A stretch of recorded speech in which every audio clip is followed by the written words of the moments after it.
Filipino time does exist.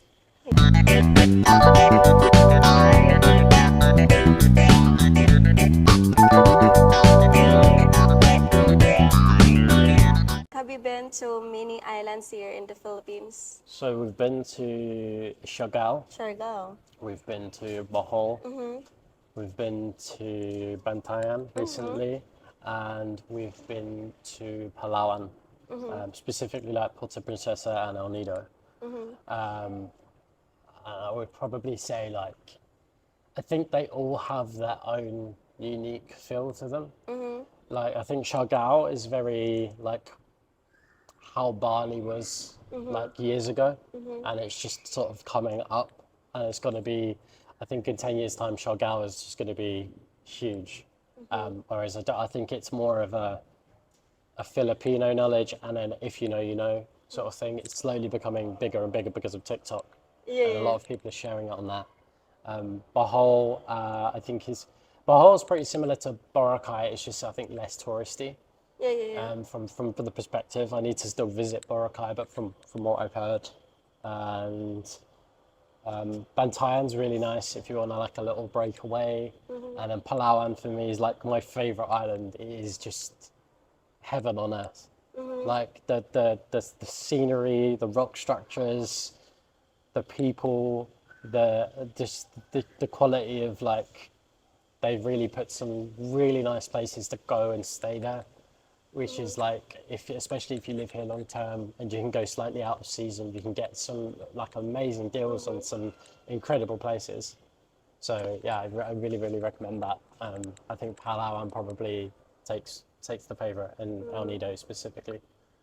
So, like, what can you give to our future traveler here in the Philippines?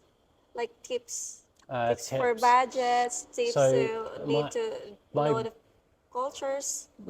I think like I think my one I've got like a few small ones. One, firstly, being currency, and I bang on about this on my own channel as well, indirectly and directly. But with the currency, when you get cash out, you're always going to get it in thousands most of the time. Very rarely you can get 500. About one time I've withdrawn money and we put it like we wanted to withdraw something 500, so it would give us 500 bills instead of 1000s. And a lot of the small vendors, the small shops that really offer the best service, the best quality, the best food, the best items. So for example, if you wanted to go get like bubble tea or you wanted to go get some street food, they're not necessarily, especially with like markets like Sagbo Mercado here, very rarely anybody's going to accept having 1,000 peso bill. So definitely make sure that you go into like a 7-Eleven where they'll accept the 1,000 and you'll get some change back so that you don't get caught out by that, because some of the places can be a bit tricky to then have to walk all the way away from where your friends are and going back, getting change. Anything else? I would say definitely make the most of it while you're here, but definitely don't abuse your time in the sun, Yeah. because a lot of foreign travelers come here, they stay out in the sun loads, they drink loads, and it's kind of like an overall one for every country. But like, don't abuse the amount you're drinking with the amount of how hot the sun is. I think when I first came here, it was like 10 o'clock in the morning and it was like 40 degrees. So it's an incredibly hot country at times. So definitely watch out for that. Never, ever think you're going to arrive on time, because Filipino time does exist. Yeah. Without a doubt, with planes, with traffic, with long buses, Yeah. especially for people who are stuck in the back of vans with chickens going to El Nido. When they hit Puerto Princesa, they think, oh yeah, we got to Puerto Princesa. Maybe you're not delayed, maybe it's not on Filipino time, God bless them. And then you get to Puerto Princesa and you've got another 4 hours in the back of a van with a chicken. So like, it's one of those things where like always allow extra time, allow an extra day here and there to rest.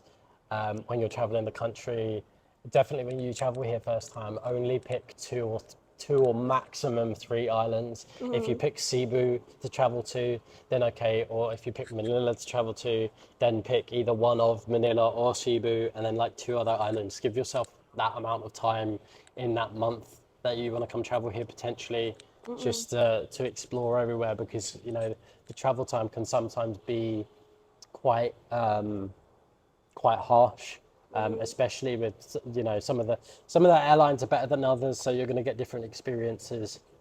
And definitely, if you're traveling via Manila, you'll obviously experience Yeah. the worst of the Filipino traffic Yeah, yeah, yeah. and the worst of the Filipino waiting lines, because I think probably whilst traveling, I think Manila and Ho Chi Minh have been the worst for like actually like traveling around like busyness wise, because it's Yeah. just so hectic. So I would allow yourself some days. Oh, and not that I have yet, but I will be forced to soon. You try balut, because otherwise I will never ever stop getting you to try it. I've survived this long not trying it, but I'm gonna have to try it soon. So try balut early on, and then you don't need to eat it again. Why is balot is famous to Philippines? Uh, Do you think so? And then some of the other foreigners, when they hear it, they feel like it's disgusting. I mean, I think it's one of those things that that has to be. I think when you look at it from a perspective of it's like a fetus, Yeah. and it's I think it's a bit alien in a sense Yeah. for Westerners to eat. But like I've tried lots of other things that are maybe like Asian cuisine, like chicken. Well, not chicken skin, but chicken intestine. Yeah. And that like I thought that was going to be terrible, but it's actually like really really nice, especially if it's barbecued and done well. So I'm probably going to end up trying balut at some stage, but I think it's just an alien concept of eating something like that, I'd say. But I will try it soon. So, do you think like if a foreigner visit here or probably live here for couple of months needs to know the culture here in the Philippines? Yeah, I think the culture in general is like people here are very like they're very respectful of their faith. They're very outgoing. They're very party going. Like people always want to have fun here. They're relaxed. They're chilled. They'll welcome you at every single door you go through. Everybody will say good morning, especially like if they know you're a foreign traveler by the way you look, you'll always be welcomed, because they want to invite people here. They like people coming here. They're so like Filipinos are so proud of their country.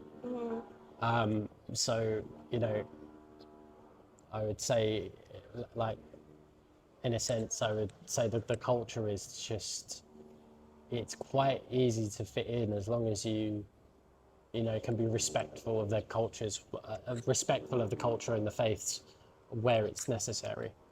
Yeah, Yeah. that's for sure.